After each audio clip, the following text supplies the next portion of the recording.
So here's a quick video documentary, so to speak, of how I run my light show. This is my 12th season running the lights, and I live in Gilbert, Arizona. So it's a beautiful January day here today.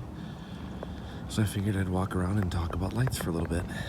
So starting off here on the front right side of my show, I have a 2 wide by 6 tall P5 matrix, and those are indoor panels that I just put into a 1 by 2 or half by 1, I don't even know what they are, but just a little bit of a wood slat frame. So I build like a picture frame out of one of these, and then I put a picture frame like the exact same way, and then I put some concrete strapping in there. That's what actually holds the panel in place. And then I just wrap it with some Joann fabric vinyl, and that seemed to be the cheapest way to do it. That's only roughly, I don't know, $8 a linear yard or something like that. It's a lot less expensive than the other panels you can do, either glass or plexi or Lexan. Here you can see the back of the panel. The back of the panel, I've just got a wiring block right there that I just bring in on one side I bring in the positive, and the other side I bring in the negative, and then distribute it to all the panels. Kind of like a spine going up the middle there. And then all the data lines come in on the left-hand side. There you can see that silver strapping that I use, that I attach the P5 panels to, and then I sandwich it between the two boards, and that holds everything in place. And then inside this little box here, I've got a beagle bone with an octo-scroller cape right down here. And that runs the 8 outputs to the panel. And I'm running everything off of a 5 volt, 15 amp power supply. And that is my P5 Tune 2 panel.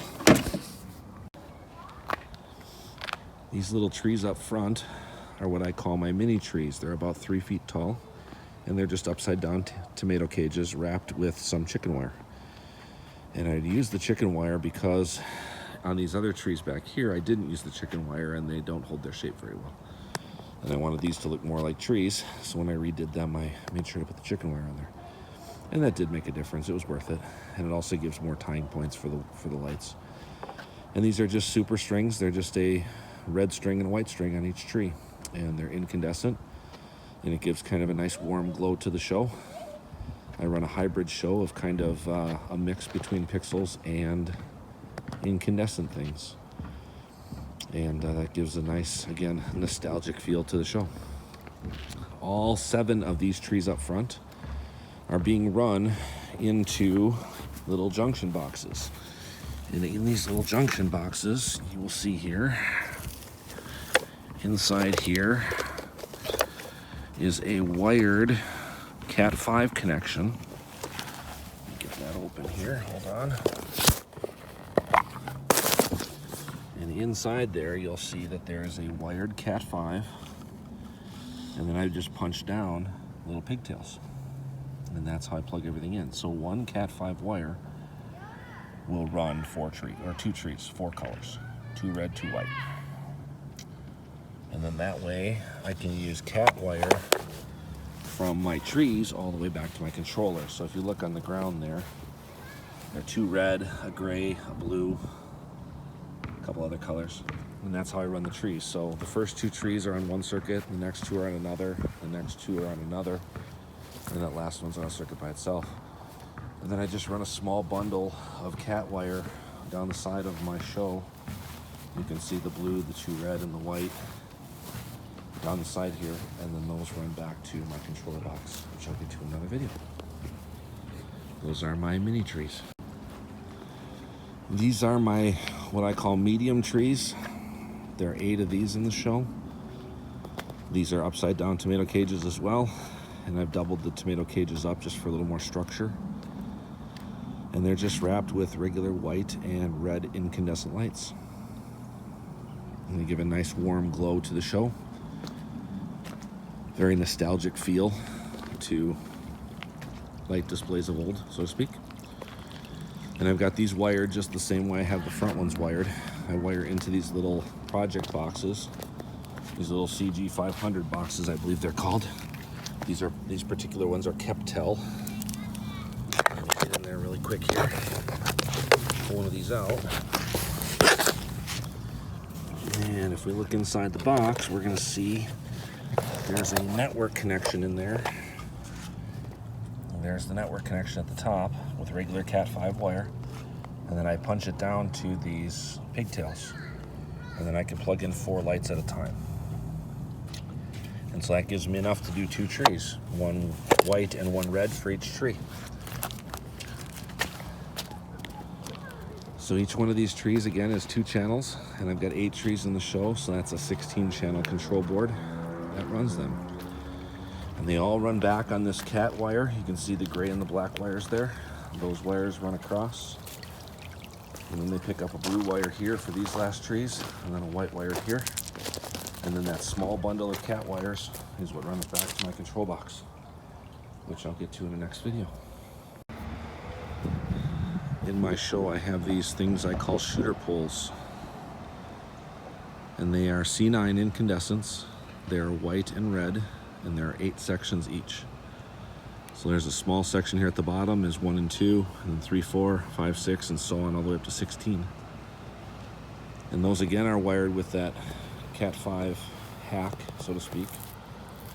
Just inside this little project box is a network connection wire, network connector, that runs to 2 sets of lights. So this particular pole has 16 sets of lights in it, so I need 4 category 5 connectors. And then I just run each of those wires back. I have them labeled, and then I run those back, and they run off of the AC controller. So yes, again, I am running AC power over very small conductor wires. I think these are 23 or 22 gauge wires, Cat 5e, and it works great. I think the rating on them is 3 amps, and I run a little less than an amp on each, and they never overheat or anything. I've never had any problems. It just makes wiring so much easier. So that is my shooter pole. The arches in my show are PEX. They're 1-inch white tubing. And I just took some brake cleaner and cleaned them off so you don't have the printing on them that they come like. And I think you can buy a 100-foot spool for about $80 at Home Depot. Each one of these are about 8 feet long, 9 feet long, something like that. They end up being about 5 feet across the bottom. And inside there I have some 2802 strip, 5 volt. And I think there are 66 nodes per arch. And I'm bringing the data and the power in on this far right one over here, and then I'm injecting power at each of the joints in the middle. I just tag on to the 5 volt system and make sure that it's got a balanced power supply. And I just used some old ductile iron parts, cheap pipe fittings. Created just a bit of a T shape, and that's how the arches are connected. They're not very secure. I probably should put stakes in the ground, but these work really nice, so I can move them if I need to. And those are my arches.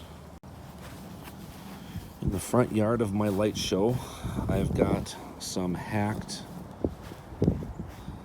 floodlights. Those are 50-watt RGB floodlights. They're made by a company called Lofttech. And I've had these for a few years, and I was able to hack them.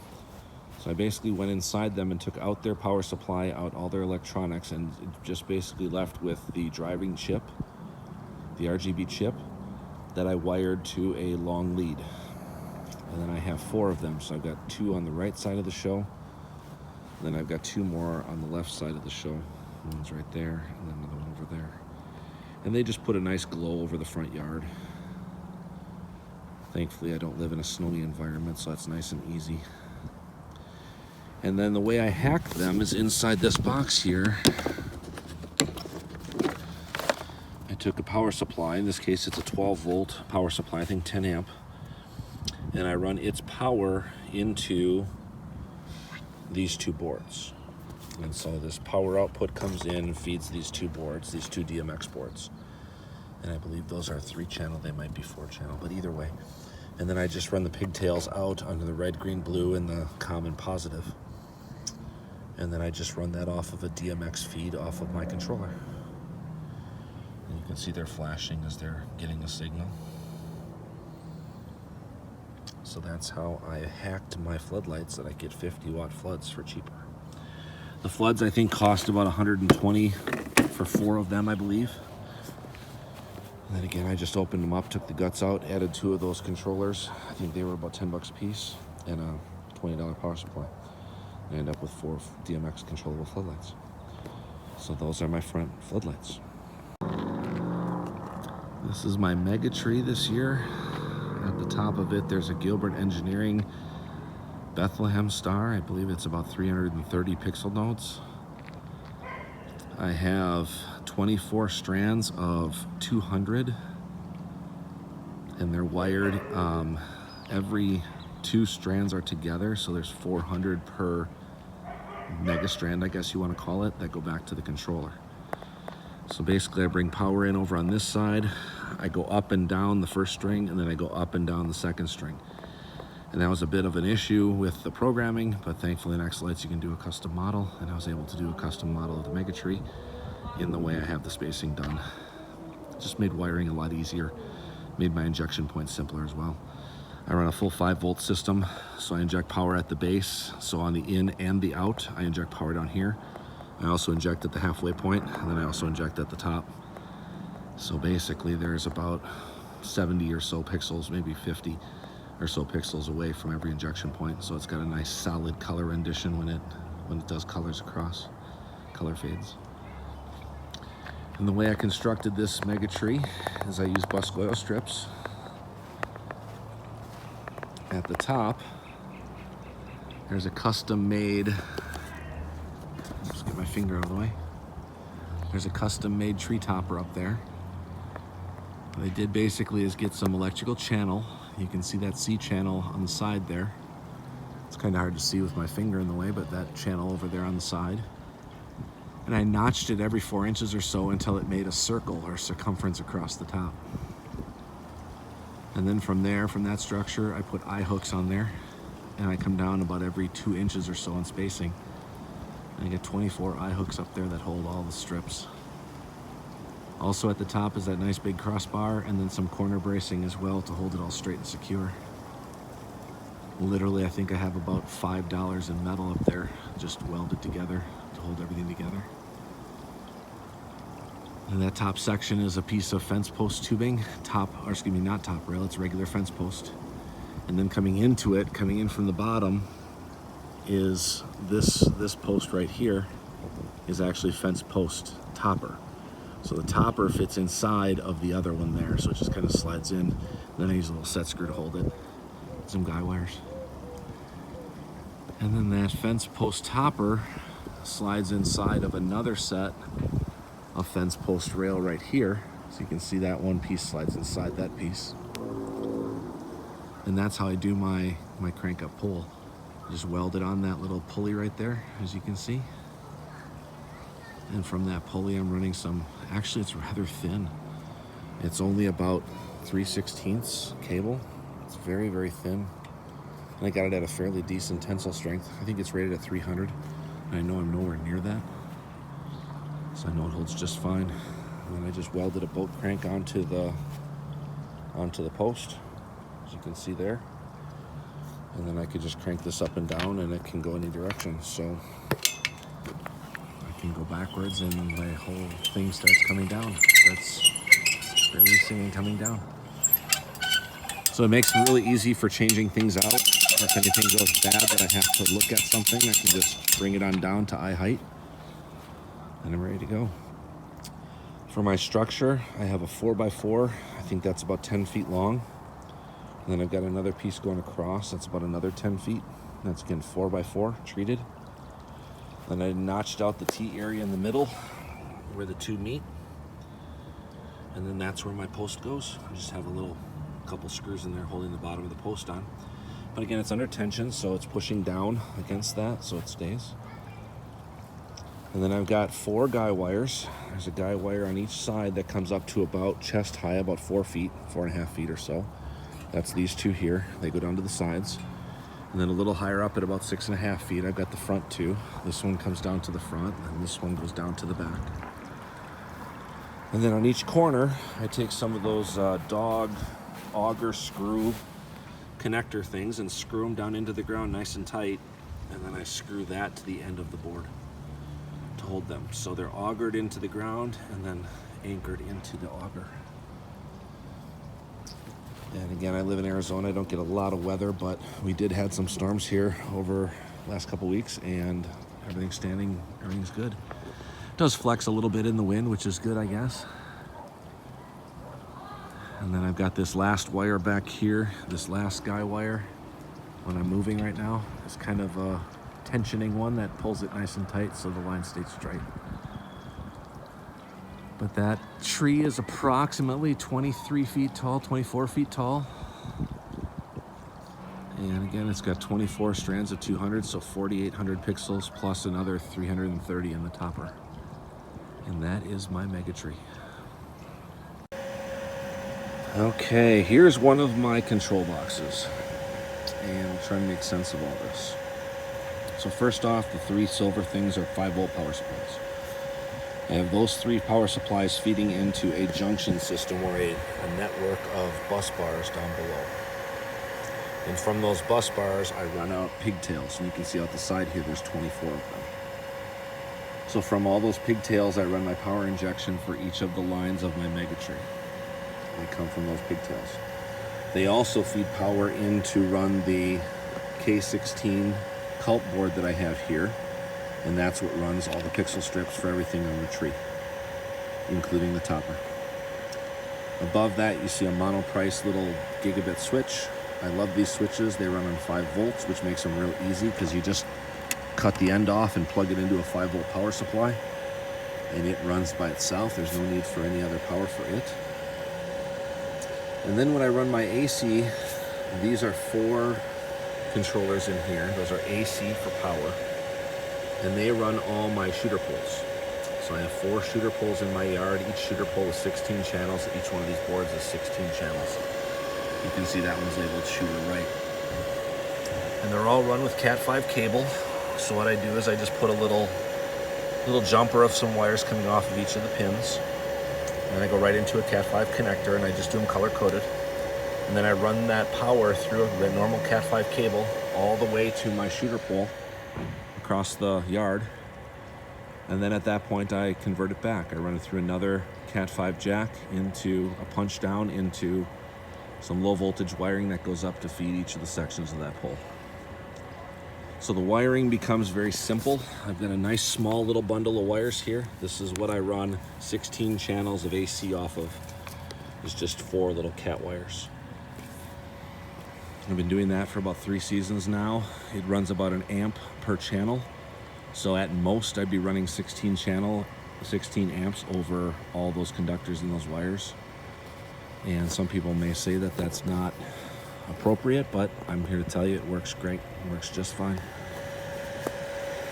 So again, I've got 4 boards in here. They're just kind of stacked on top of each other. They all have those terminal connectors on it. And I make setup and take down just a breeze. I label them 1, 2, 3, 4. I pull the 4 wires out this little side here with this nice rain hood on it. I pull those out, roll up the cable, pull down the shooter pole, I'm done. It's really, really simple. And what's also nice about this setup is with the cult boards, I'm able to generate DMX directly from the board. So this little output right here is generating a DMX open protocol directly to run these boards. And it actually, incidentally, this red wire leads to the front floods in the front yard as well. So I'm generating a native DMX signal here at this board to run those boards, to run floodlights and the shooters. And that's just kind of a little layout. It is in a waterproof box, so not a Bud box, but I don't think it's an Apache either. I don't know what brand it is. But I got them at a surplus store. Got them for roughly 30 bucks a piece. They have a full gasket, full waterproof. And then I put some waterproof glands on this side for the power injection points. And then I just put a air conditioning rain hood. You can buy them on eBay for about 10 bucks. Or a dryer vent hood. I put those over the connectors there, and I run them through one of those little furry glands, whatever you want to call them. So it keeps the bugs out. And as you can see in this box, bone dry, ran all season, hardly even opened it, had no problems at all. And so that's my main Mega Tree box. Oh, before I go on, that's how I know what everything's wired as. I've got everything at the top there for what the controller does. It's got Mega Tree 1 400, that's first string 400, all the way down through all 12 strings. It's also got in kind of pinkish there, orange, that's what I use for my Halloween show. And it's got all the starting and end channels that I can keep everything straight and let it plug everything in. Down at the bottom are each one of those 4 controller boxes, DMX 5 or 6, 9, 1, and 10, I guess is what they are. And those are how I hook up all the different shooter poles. In this case, they'll all be green as shooter poles. And then for my Halloween show, they're just a little different. And that's how I keep everything straight. That is my main show box in my front yard. Here are a couple of snowflakes that I put in my front windows. These were 3D printed. And they're approximately 24 inches across or so. They're 100 pixels each, found on Thingiverse. So the file is available for free. Here's kind of a size comparison. There's my hand. And they add a really nice effect to the house. A very simple print. Took me about 8 hours per arm to print it. I printed it rather slowly to get a good quality. Then I also printed the little brackets that are on there that hold it into place. And then from those brackets, I just use a small piece of PVC that I flex between my window frame to get it to stay there. And those are the snowflakes on the front of my house. In my front yard, in my front porch, I have 2 more floodlights. These are 60 watt floodlights. Made by Stellar, it looks like. Kind of the older design with the older discrete. I think those are 50/50 chips maybe, I'm not sure. And those were hackable as well, so I was able to go inside there and rip out their guts and their power supply. And then I put them inside this little box here. And inside this box, I've got the 2 power supplies. And then they power into the control box, into this new DMX controller. And all I did was basically, put it on white. I used the little remote control to put them on white so they're running full power. And then they power this new controller, and then with it, I use it to control the red, green, blue for each of the lights. Each one's discrete. I have my different channels. I can do different things with them, which again is a nice cheap way of making some DMX floods. So these are 60 watt floods. So I've got probably 80 bucks in the 2 60 watt floods. Another 10 bucks for that controller, and that's it in here because those power supplies came in the floodlights. So I'm looking at about, 70 bucks or so in stuff to get 2 60 watt DMX floods. And that's how I do that. Here's another one of my control boxes. I call it my Washington Palm Right. This does the right side of my show along with my Washington Palm over here with my tree matrix, which I'll get to in a minute. But this is just one of those waterproof boxes that you can buy in surplus stores. I use some waterproof cable glands to bring some Raywu pigtails out the side for power injection. And then on this side, I've got a little rain shroud that protects the cable entry point with all the cables, as you can see, going in. On the inside of the box, we've got a K16 here that runs the main tree matrix. And it also runs DMX protocol out this port here. And that DMX protocol then comes over to these boards. And these are AC controlled. They are DMX 16 SSRs. These are rather old, from 2009. I actually still have like 17 of these and I use them all the time. So they're really nice controllers. They do a great job with DMX and controlling my AC lights. And these ones are connected to my mini trees and my medium trees is what I call them. And basically I use a little pigtail here that pigtails the outputs, the high voltage outputs, into a Cat5 connection. And then I use a standard Cat5 cable that leads over to each of the props. So for example, this one does channels 1 through 4, this one does 5 through 8, and so on and so forth through that board. So for this particular prop, I needed 4 wires, and those 4 wires go off to the prop. And the next board down does the exact same thing. And the final board down there at the bottom is for my canopy in my palm tree. And some other miscellaneous things that are also plugged in down there. But again, there are 3 different DMX boards there, and they'll all run natively from the DMX signal that's generated here off the cult board. It significantly has dropped my amount of wiring this year, as I was able to do that instead of having 2 separate networks of E131 and DMX, or excuse me, and network protocol. I was able to do it all with E131 and then natively inside each of these boxes generate the DMX signal that drives those boards. And that has worked out wonderfully. Last thing I got in this board is a little rainbow brain, it's called. It's an older technology. It does some little floodlights. And this one does 5 floodlights. I only have 3 of them plugged in right now at this point. And that is my Washington Palm Right control box. Oh, let me explain this. The 3 power supplies here are all connected via, I don't know, I think that's what, about 6 gauge or 8 gauge wire. And that comes across to a couple bus bars. There's 2 layers of bus bars in here. And they distribute the positive and negative out to my Raywu dongles. They also supply power coming up here for the 2 sides of the K16 board. So this board not only does my matrix, but it also power injects the matrix, which I'll get to next. And then lastly, a little monoprice, little router there, or a little switch.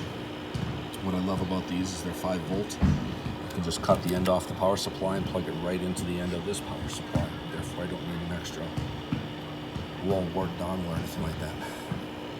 So that is my board. That is my box. There's my wiring diagram. This is my Washington Palm Right matrix. It is 24 feet tall. It consists of 150 pixels up and 150 pixels down. And so I do a zigzag pattern, and there are 16 strands. I don't know what that total is. 900? Something like that? No, more than that. 3, 6, 9, 18, about 2,700 pixels. And it's a 5 volt system, so about every 50 pixels or so there'll be a power injection point. So at the bottom down here, I run my data in, say on the first string, and from that point I'll run the data up, and then I'll also run a power wire going up there, and you can kind of see it in the back, the white wire here. This is a power injection wire. I go up about 50 pixels and pop in some power, and then I go up another 50 and pop in more, and just gonna keep going. So in this matrix here, there's probably 50 injection points on it. I wanted to make sure that the color washes were very smooth and natural looking, and I didn't want to have any white color issues as well for voltage drop. And that goes up 24 feet all the way to the top up there. At the top, I just have some electrical channels, some C channel, I guess it's called. And then I just screw it to the tree directly, and then I hang a little bracket off of it with some screws on it, and that's what I hang each of the individual strings from. You can see the blue tape up there, they're all labeled. And then also right above there in that little box is a floodlight. That's one of the floodlights that goes into that rainbow brain. And then coming off of that up there as well is a piece of EMT conduit that I hung some icicle lights off of. And those are super strings. They're icicle lights of white, green, blue, red, violet, and orange. So I've got 6 colors up there that I can choose from, and they're all just dumb LEDs. And those I run from one of those DMX SSR boards. And that is my Washington Palm on the right side of my show. And I also have that exact same setup on the left-hand side of my show. You can see it going up over there. It's the exact same setup. The next feature for my show that I wanted to go over is some of my 3D printing. You can see this pole in the background is 2 pieces of 10-foot fence posts on top of each other, and I think I cut one down to about 8 feet. But that goes up one of my trees, and I just tie it at the top with some rope. Branching off each of those is a 3D printed little hanger arm, and then a little piece of PVC that holds a 3D printed snowflake out. Each one of these snowflakes, I believe, is 20 or 25 pixels. And then I just wire it into a common backbone wire that comes all the way up. So most of these wires are power, and then I just break into one of them for the signal. I think in this case it looks like it's green. So I take the signal in, run it out to the pixel and back on the other one, and then it leads up to the next. So this basically is one big array. And then I also pull some power injection wires in as well. So each one of the pixels, it might be a little overkill. There's about 25 pixels on each, and I power inject every single one of them, so I get a nice solid power supply at each one. There's no voltage drop. They're all connected with little tiny connectors that are waterproof, and I can just pop those off. I can slide the snowflake off, and then I have spiders that I 3D printed for my Halloween show that go on the same frame. And that is my snowflake array. Again, thank you to X-Lights for custom models. I was able to do some really neat fades and some movement with that array. Also near my front matrix, I have a big matrix up here, are 2 more of these printed snowflakes. They're about 24 inches wide and tall, and they have roughly, I think, 100 pixels on them. There's one over there, and then there's one over there. Right in between is my larger P5 matrix. This is a 6x6 matrix, 6 wide, 6 tall. It's 36 panels. And what I did is I went to the store and bought some furring strips, 1/2 by about 1 inch, 1 1/4 inch furring strips. And I made like a picture frame. And then I took each of the panels of the P5 and I connected them together with some concrete strapping, which all you can buy at Home Depot. I just laid the strapping on there, drilled the holes in where they lined up with the mounting holes in the back of the panel, and then I secured all the panels together so it made the matrix. And then the panels on the side, I let that furring strip go out a little farther, and then I sandwiched it between 2 frames. So I've got a front frame and a back frame, and then it's sandwiched in is that concrete strapping that holds the P5 panels in. And then on the back of it, I just daisy chain everything over. Everything's connected to bus bars for power, and then I daisy chain the signal. The signal comes in and goes up to the first set, goes all the way across, and the next line, and so on and so forth. And that is my matrix for this season. Oh, and it's just covered in a vinyl wrap.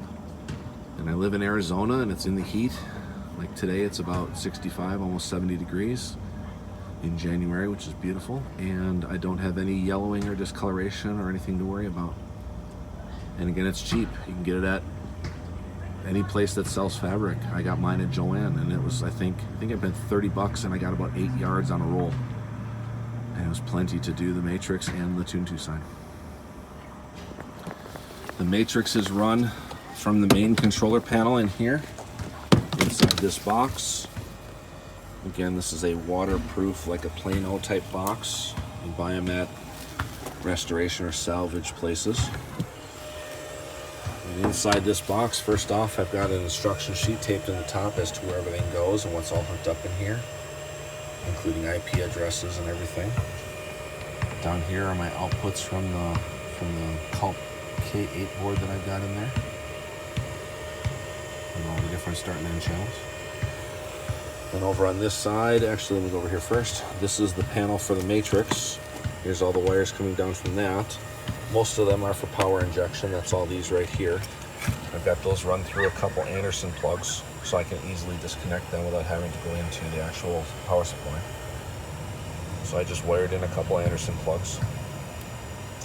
And then I bring the ribbon cables in through this little fuzzy mesh sort of thing that keeps the bugs out. And then I've got a little bit of a rain hood on here as well, so it stays out of the rain. And then those feed into a Beagle Bone Black with an Octo-Scroller cape on it. And that's what runs the matrix. And that device is connected up to this little monoprice switch. I love these switches. They cost about 12 bucks if you can get them on sale. They're 20 bucks retail. It's a gigabit switch and it works on 5 volts. So I was able to just take the 5-volt power adapter, cut off the end, plug it right into my 5-volt power supply, and that is now integrated into the system. Works really, really well. On this side of my box, I've got a little cooling fan here to keep things cool, another exhaust fan on the side of the box to suck the hot air out. Below here, below that blue, is a power supply. There's a little 5-volt power supply in there that's running, a 12-volt power supply that's running this is the amplifier for my speakers, and that's the little FM modulator that I run at 87.9. It's the same modulator that everybody uses. Get it on Amazon, it's about 50 bucks. And then I've got a little digital Class T amplifier there that runs at I think 60 watts by 2, something like that. And I've got a little power injection, little module right here, that just helps me get some power over to that snowflake array. Nice thing about 5 volts is you don't have to worry so much about injecting ground anywhere. You just have to inject more power. So that's what I do. And then there's my K8. A very simple setup, standalone. And again, it just takes an Ethernet connection over here directly from the network. And that's how that runs. And that's basically my main show box. Oh, almost forgot. The main show Pi. That black one down there. This is actually what runs everything. This is the show Pi. This is what syncs everything up. And then all these Beagle Bones and all the other devices I've got on the network, they're all slaves to this. But as everybody should know, that built into all the cult boards is another Beagle Bone Black controller. So the controller you see into there is actually getting its sync commands from this main Pi. And that's how my show runs. Some of the other features of my house. If we look over here, I have a 6-foot by 6-foot snowflake that I custom made. There's actually some angle iron and just some scrap iron I had laying around, some old tent stakes that I welded together to make a snowflake pattern. And again, it's roughly 6 foot by 6 foot. There's about 300 or so pixels on that. And then at the bottom, down at the bottom, that black wire coming into the bottom is actually a power injection wire and the data wire. So I run that entire snowflake off of one port for data, and then I put in, I think, 4 or 5 injection points. And the way that works is the power that's coming in from the bottom down here in this hub right here, I just grab a couple arms of the snowflake and I find power and ground, and I inject power at that corner. So I did it like at 2 o'clock and 5 o'clock and 7 o'clock and 10 o'clock. I just grab a couple of those wires and tag onto them for my injection points. So that means that there's no more than 50 pixels going in any direction up any of these arms before they come back to the hub and get more power. So it keeps everything nice and stable. And I did a custom model for that in X-Lights, of course, because it's a custom model that I built. And that's how I made my snowflake. The way I wired it was pretty simple. I brought the pixels in from the bottom. I went 1 and 2, and then I skipped a hole and went across the arm down at the end and did 3, then came back in the hole and did 4. And basically I just hopped over each pixel all the way through. So I'd skip my way down the arm, and then I'd come back in the holes coming back up the arm. Skip my way down a few holes, come back in those holes. So that way I kept the wire nice and neat. And then all my wiring points again are right at that hub, which also again makes it look nice in the daytime. That's one of them. There's another one I made right there. That one's about 3.5 feet by 3.5 feet. And then I've got 2 more in the back by that window, which is really hard to see here from the front yard. You can see it from the cul-de-sac really easily. I think those are about 200 pixels each as well. And those are about 4 feet by 4 feet. Lastly, up on a couple pieces of topper, fence topper, way up there, I've got a Bethlehem star, and that is, I think, 140 pixels. They are flat pixels up there, and again, they are a custom model and a custom welded frame that I made. It's approximately 5 feet tall by about 3.5 feet wide. And that is my Bethlehem star way up above the top of my house.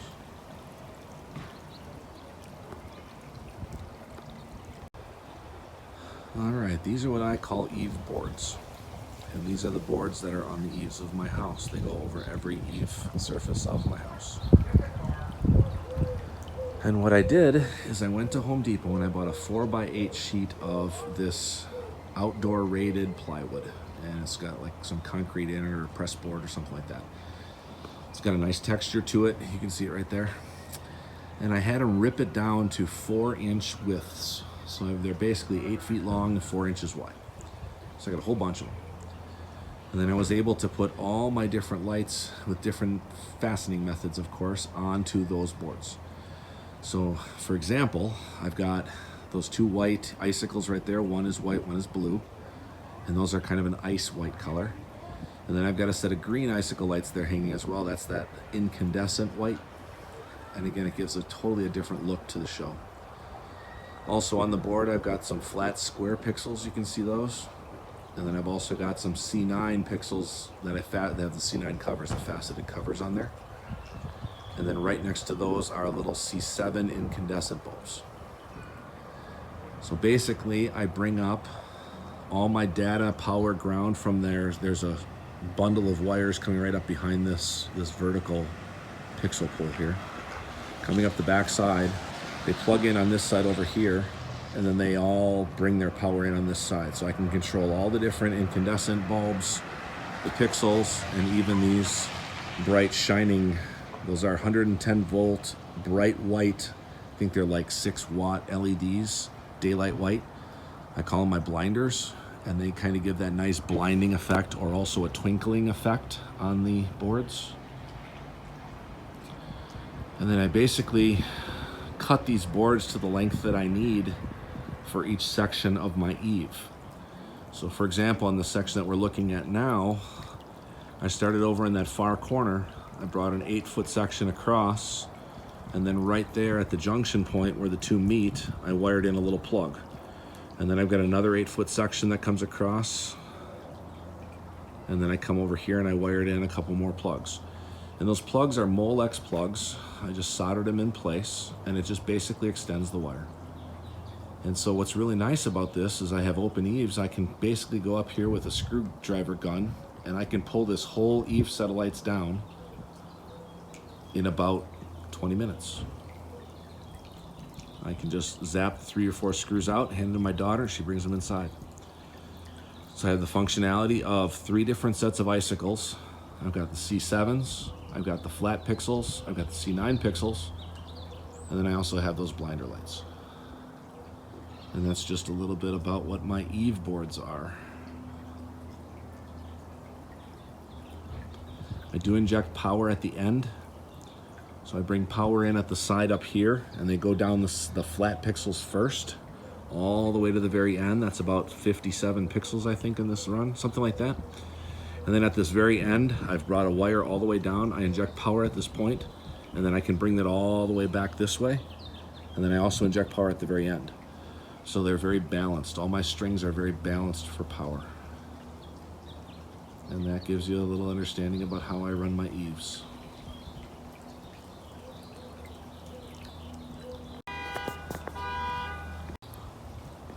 Under my eaves, that is a little, what's called a rainbow floodlight. Made by a company, I forget the name of it. I bought these about 10 years ago. And they're a little kit that comes with a little PCB board and a whole bunch of red, green, and blue individual pixels for color. So basically there's 6 of each color. So that first column or whatever would be red, and then green, and then blue, and then it repeats red, green, blue, red, green, blue.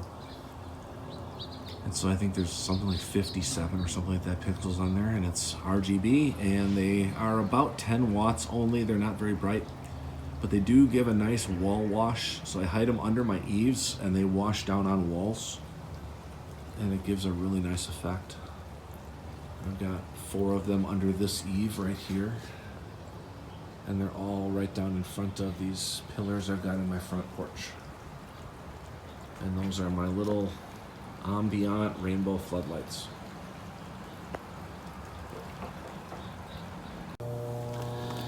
Here's the show box that I call my Washington Palm Left. And in this box here, you've got 3 5-volt power supplies. They run over into a junction box underneath here of some bus bars that distribute the positive and negative into these pigtails, I guess you want to call them, from Ray Wu. And those are my injection points for my front matrix of this tree, which I'll get to in a second. Also inside this box, you'll see a Culp K16, and that's how I run the matrix in the left side of my show. So the first 8 of these here are for the matrix, and then the rest of these are for LEDs up on my house. They all get signal from that little monoprice little switch there, which again I love because they run on 5 volts and you can just run right off the power supply. You don't need its power supply that comes with it. And those over there are little SSR 16 channel AC boards. They are rather old. They're called DMX 16s. Robert Martin from 2009 made them. I have about 17 of these in my show, and they do all my incandescent. As you see on there, I have some Cat 5 wires pigtailed off.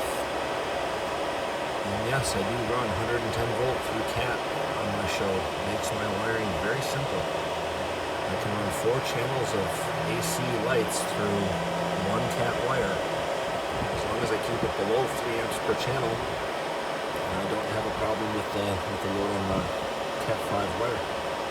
I actually keep it closer to 1 amp per channel, and I've never had a problem with that this way for many years. Down in the bottom there, you see some colored wire. That's for the wires that go up to my eaves and my palm fronds up in my tree. And you can see I'm only using the output line of each of them, and then I'm using 1 common ground.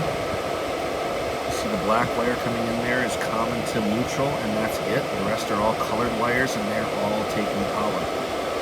I noticed on the bottom of each of these boards that they have a common trace for neutral, and I figured why not bring down just 1 wire from my canopy instead of bringing down 8 neutrals when I need 8 channels up there. So instead I use a 8 or 9 circuit wire, and I only bring down 1 neutral, and it works excellent. Also here I've got what's called a rainbow brain, and that does my floodlights on this side of the house. That's a 5 floodlight output, and I think I have 3 plugged in right now. And that's that box. What I love about this system is I bring Ethernet wire into my switch in one of these plugs. I think it's this red one. And then it distributes the signal, comes in on this wire here to go into my Culp board, and in the Culp board here, it generates the DMX signal directly that runs these boards over here. So I don't have to have a separate daisy chain wire going across my show for DMX. So it made my wiring so much easier. And that is basically my setup for my Washington Palm Right controller box.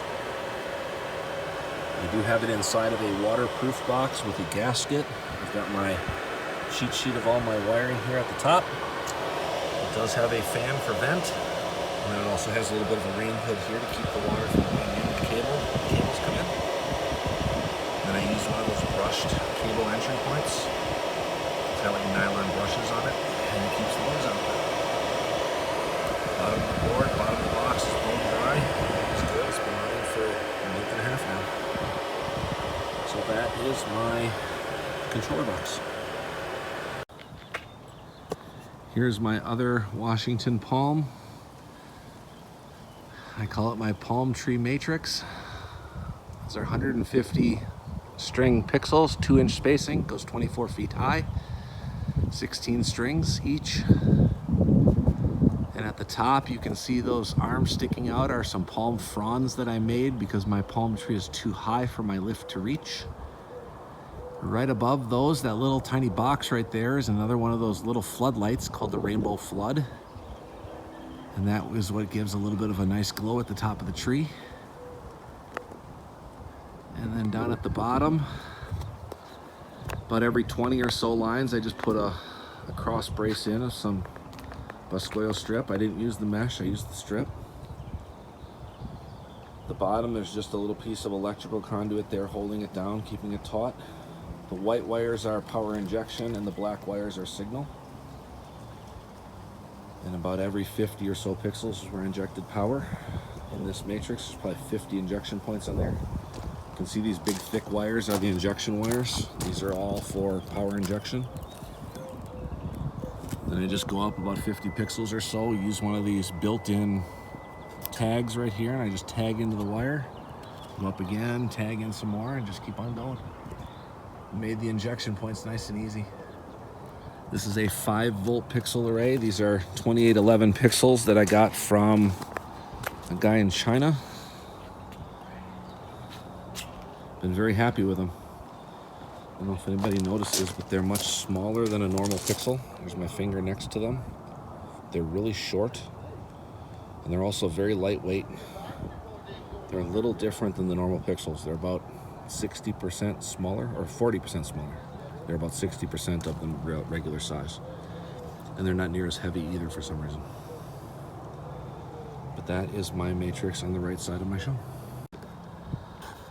Over on the left side of my driveway, I've got a couple of custom-made snowflakes. And they're flanking what I call my multi-face. This multi-face is about 4 feet wide and about 7 feet tall or so. It's almost a 4x8 sheet. And I just got a small piece of 1/4-inch melamine and drilled a bunch of holes in it. I took my projector out and I projected a picture of Santa and an elf and a Frosty and a singing face all on top of each other with my projector, and I was able to come up with this. And if you look, for example, at the top hat, if I fire just the brim of the hat and just the top of the hat itself, that circle at the top, I get kind of a halo effect. Or I can fire the whole hat and make it a hat. I also have a stocking cap. There's also a beard for a Santa, some elf, those pointed elf collar, I guess you might call it. I have pointed ears and rounded ears on each of the side of the faces. And then I got those little wisps of hair that come off the side, these little wisps over here. Kind of give a nice little look to a female singer. And then of course I've got full eyes with eyebrows and a full mouth. Then I can do any movement. And also a Santa mustache. So basically that's about 500 pixels that I just arranged haphazardly and just connected on the back. And then using the Power of X lights in the custom model, I was able to model it out to all the different characters. And again, this was done many years ago, 6 or 7 years ago, so it was before the big advent of doing matrices. But that's how I get, an elf singing a song, or, a Frosty the Snowman singing, or Santa, or anyone, really. I even have Celine Dion singing Oh Holy Night, and then I fire that top section of the top hat and use it as a halo, kind of sparkling over her head. It turns out to be a really neat display. And then I got that running off of a 682 board that's stuck to the back of it. And then lastly is my little controller box that's sitting right up there on the roof. There's another Culp 8B board that's inside there, along with some other things that do the other lights around the house. So that is the left side of my house over the driveway. Everybody always asks me every year how I wire everything for power. So what I did is I took a couple of 6-amp wires. They're in that white sheath right there. I've had to wrap it over the years because they get damaged by the sun. And I just run in the bottom of my breaker box and run into a double 60 breaker. So I got 60 amps of 220 coming all the way over.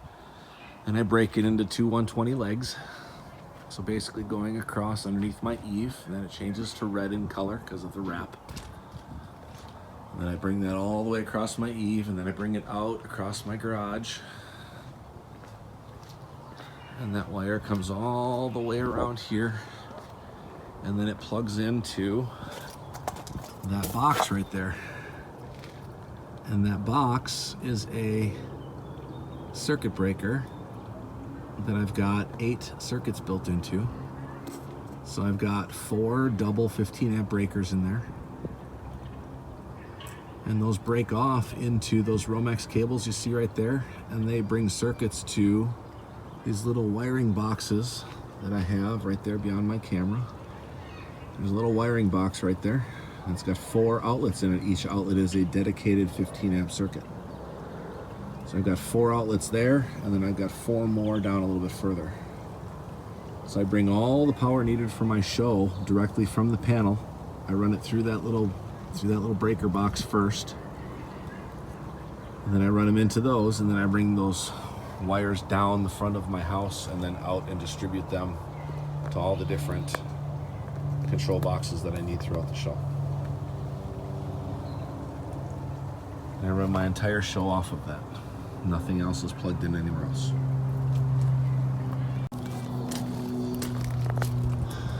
That power box there also, over the years I've had to take that entire thing down, but this last year I decided to cut in a couple of Anderson plugs, and those plugs are rated at like 100 amps per contact. So I cut in a couple of those and made that disconnect real easy. I can now disconnect it at that point. I can leave this breaker box and the 2 extension boxes underneath my eave there all season. Then I can just break it there and pull the wire down, and then disconnect it from the circuit box. So that made that job a lot easier.